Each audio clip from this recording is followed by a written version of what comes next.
માતાજી ચામુંડાનો ભરોહો કેવડો મોટો સાહેબ, એને પોતાને ભરોહો બેહાડવા, પોતાને અંદરનો આત્મવિશ્વાસ પહેલા લેવા માટે એને આ સાળો કર્યો છે. મોનોકોટા દવાનું એકાદું ઢાંકણું ચખાઈ જાય ને સાહેબ તો રામ રમી જાય.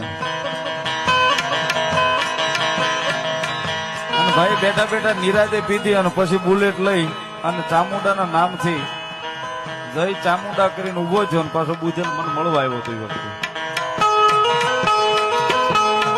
અને પીધી ને સાહેબ એની હારે હતા ને એ બધા એના સાક્ષી છે. ખાલી અખતરો કરતો હતો મારી ચામુંડા મારી હારે છે કે નહીં એમ, કે મારી ચામુંડા મારી હારે હશે ને તો આ દવા મને નહીં ચડે એમ.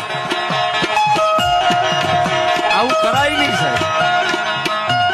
પણ સાહેબ ભરોસો છે ને બહુ મોટો છે. મારી ચામુંડા કે સૈલા કદાચ ગમે એટલી પી પણ જો મરવા દઉં તેથી તો જગતના ચોકની માલિક હું હળવદરાના દુઃખ જાડો ચામુંડા